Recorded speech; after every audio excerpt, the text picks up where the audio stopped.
Can I tell you of colleagues who were most influential in your work? So many. I don't want to do a kind of author's index of the Encyclopedia of Information Science. But okay, let's name a few with apologies for those my flagging memory will leave out at this time. This is going to sound like those long litanies of thanks by Oscar recipients. I'm sorry. Okay. Alexander Mikhailov, the director of VNITI and chair of FID Committee on the Theory of Information, who accepted my first paper despite its dreadful form and language, on whose concepts of informatics was a major source of inspiration. And I must probably add his principal collaborators, Ruggero Guglielewski and Arkady Cherny. Considering information theory and attempts at devising holistic frameworks, Tony Debens also deserves special acknowledgement. Peter Lazar, who offered my first UNESCO consultation and helped during many years with his good advice. Gérard Dubois, the head of the FAO Library on Information Systems Division, who showed me how to run international consultancies, trusted and supported me over the years through repeated assignments. Jacques Tocatlian, UNESCO General Information Program, was no less important in sharing views and creating opportunities for important developments, such as the General Introduction to Information work on the IUP study. Al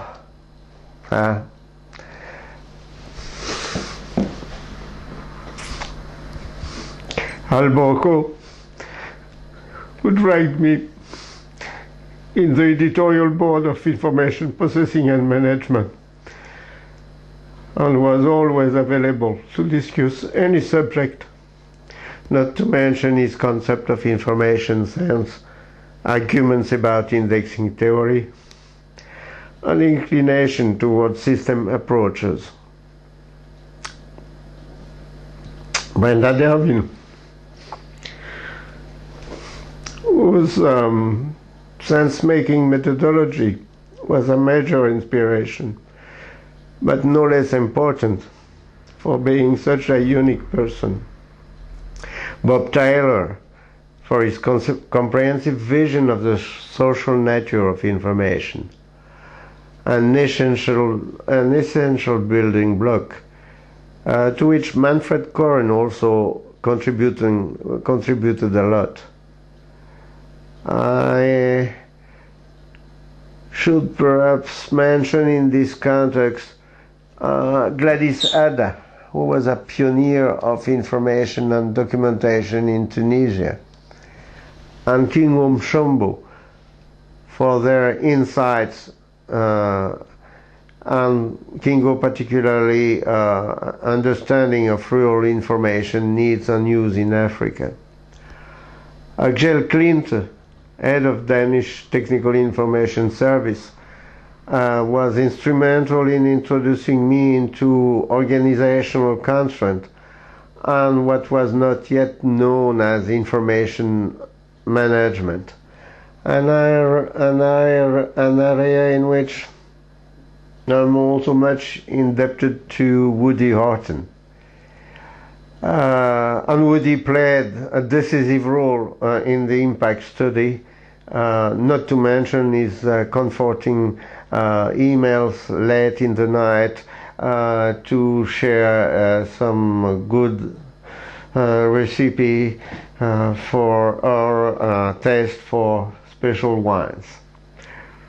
Tefko Sarasevic, of course, whose views are relevant in most parts of information science, but also for demonstrating international concerns that are relevant to and not necessarily undermining one's reputation. Peter Avward-Williams, I already mentioned, showed me how to positively make a critical judgment of our local situations in the so-called developing world and the relative appropriateness of the advanced techniques. He was even more important as a living demonstration of how to be a change agent by virtue of example and empathy. Nasser Sharifi is another outstanding case in point. In relation to information use, users, and information literacy, a special tribute is obviously due to Tom Wilson, and also to colleagues in the FID Education and Training Committee, especially Wojciech Pirog and Eric Peach.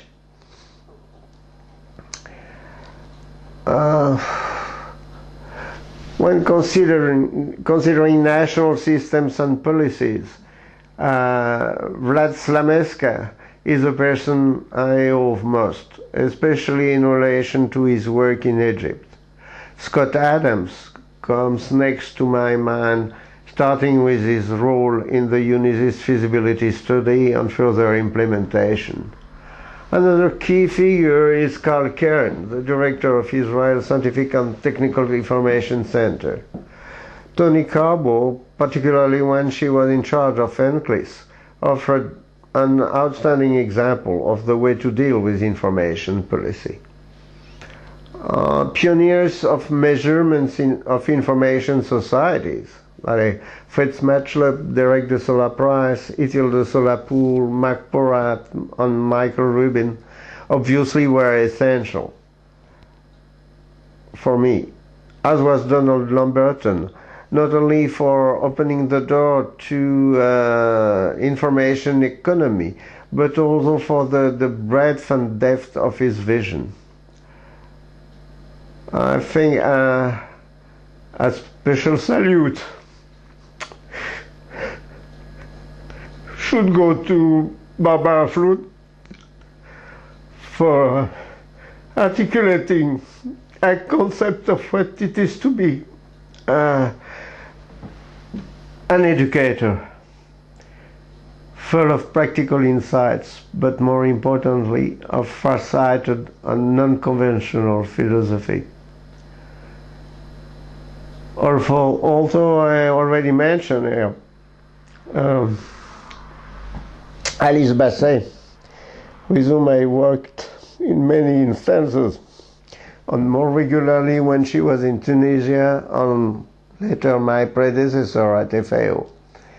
She showed me how to keep a project running. And the harder and more intense the work, the more fun and laugh. Great lesson.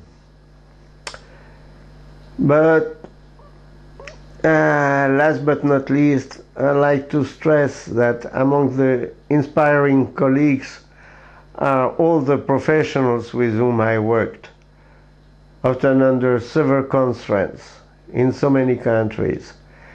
They demonstrated exceptional professional and human values, to which they stick day after day.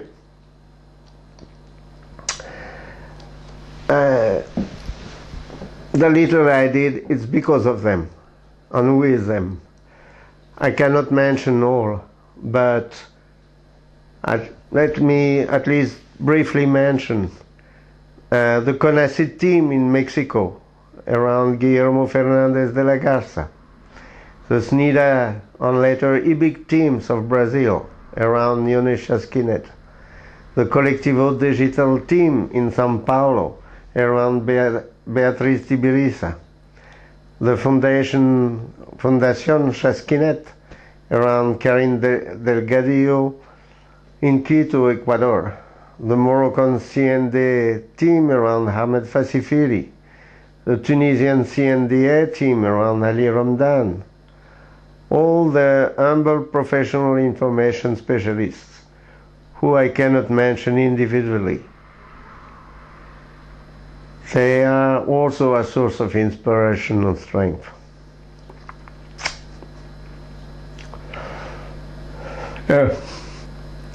They are good people. And the more I love you folks. Thank you. Oh yes, the negative examples should be mentioned. Oh yes, they show what one would not like to be, what one would not like to do at any cost for whatever return. And in this regard, they're constructing a responsible profile.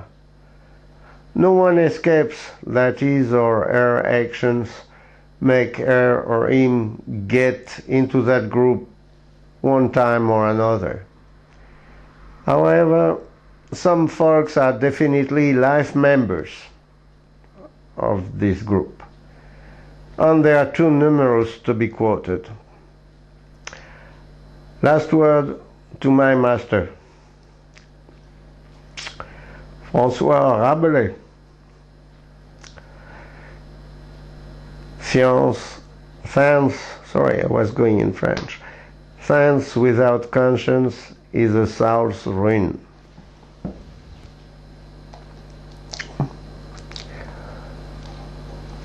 Oh, what do I consider as the most significant achievement of information science? Whoa.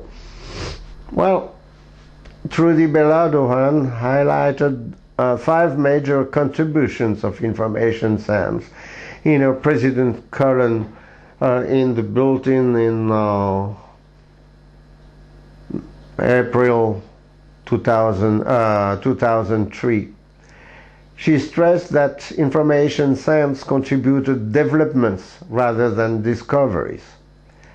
As the contributions she remarked are measuring the information explosion, providing tools for its control, applying computers to the information management, understanding users on use of information, formulating national information policies. Fine with me, even though most of these areas are still work in progress. So I feel the question remains, can information science make the discovery of what constitutes, according to Manfred Koren, its very subject? What is the process of knowledge growth?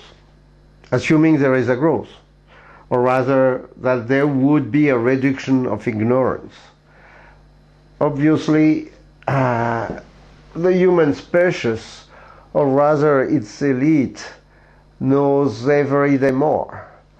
But in the meantime, the size of its ignorance grows. The more answer one gets, the more new questions emerge. Nothing new under the sun or the moon in this respect.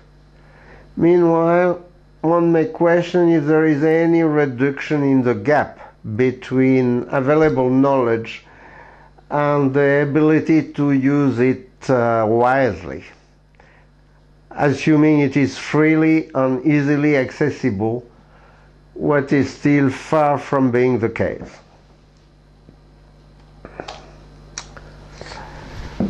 What was ASIST's role in this and in your own work? Well, in the foundation period, ADI, later ASIST, and then ASIST, was clearly the major, if not unique, intellectual hub. It had no equivalent elsewhere. Actually, there might still be no equivalent anywhere. Its publications, in particular ARIST, were the main source of information for information scientists around the world, coming from all possible trades. Since then, societies, journals, regular conferences proliferated. but ASIS has preserved its preeminence as the place from where one can get the broadest and deepest view of the field. Provided one has the chance to attend an annual meeting, one could get introduced to a wide range of theoreticians, researchers, practitioners from a wide range of sectors. Socially, it was and remains a most open and welcoming group. As one of the famous characters in the society once told me, if I have a problem, I look at the ASIS directory and find the person who can help. To a large extent, I got connected through ASIS, for not exclusively. FID was also an important resource. With regard to the more specific aspect of information system and services in developing countries, ASIS was clearly not of particular help to me. Maybe it worked the other way around, thanks to the constant efforts of SIG-II. I joined ASIS in 1968 and was as active as my international work allowed. I observed that there was almost no contributor to the annual meetings from outside North America. More generally, I felt a need for a hub to connect ASIS members to developments in all countries on international arenas, and conversely to connect international colleagues to developments taking place in North America. In 1981, a group of colleagues and I endeavored to set up a special interest group on international information issues, SIG-III. Named like this because it's really painful, the international arena, sometimes. I'm satisfied and happy that the SIG attracted over 30 years so many talented and dedicated members and officers who keep working hard. I'm happy for them that they were so often recognized with the SIG of the Year award. Okay, I was also involved in number of various functions in the society, in particular the International Relations Committee, launching the European chapter, helping with the European Students chapter and things like that. I should not forget to mention how much presentations at SIGCON contributed to my own intellectual formation. It is essential for the progress of the field to maintain a sharp sense of information nonsense.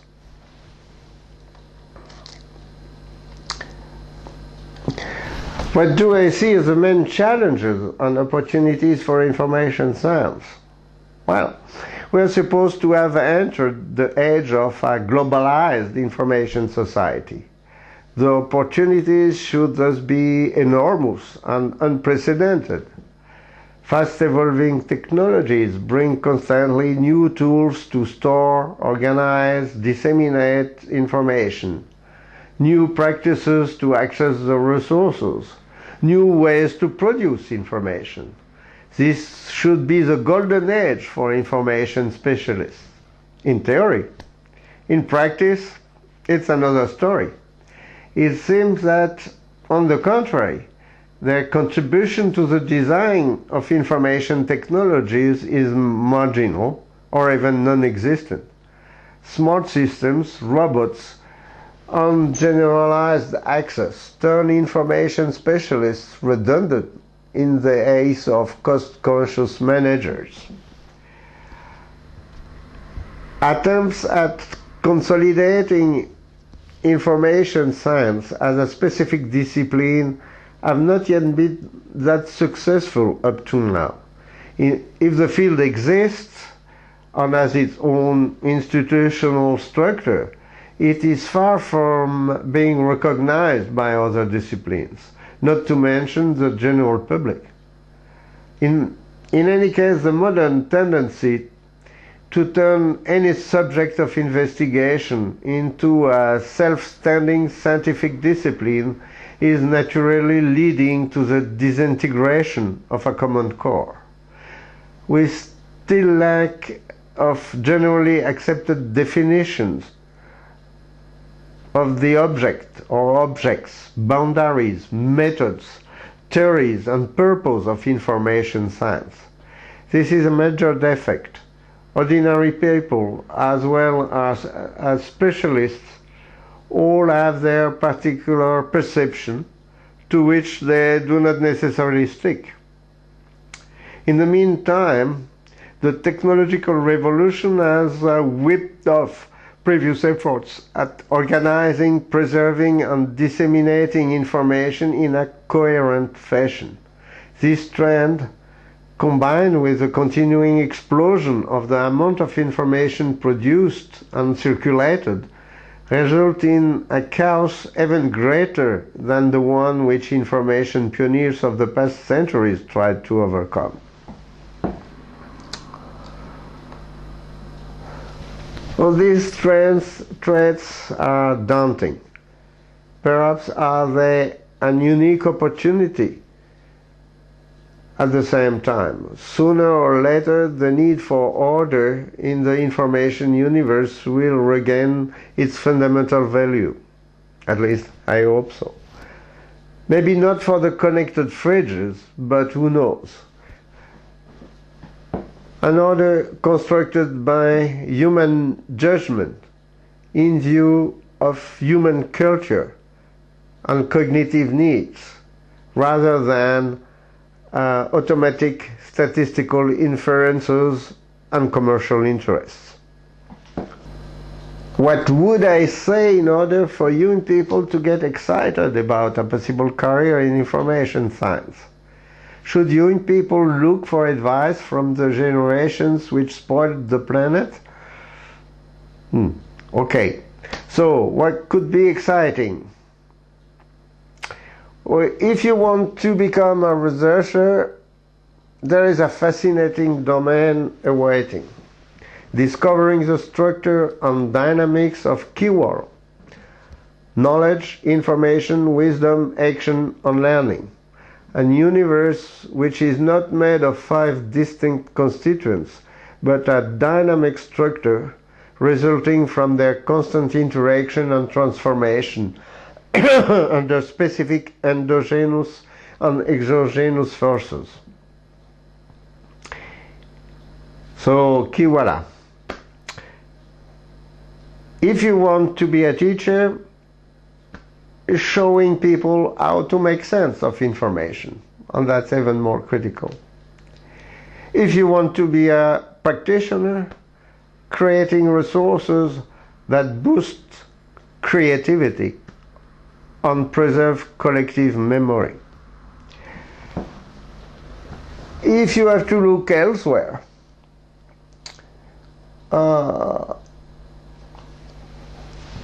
you will have learned a lot about what is the core of living organism behavior, together with pretentiousness, food, drinks, and sex. Information science, even more than other fields, may lead to anything, provided one quits it. Helmut Ernst, who was once president of FID, among many other things, used to say, when asked what his students would become, you know, some became state ministers, not worse than others. Thank you.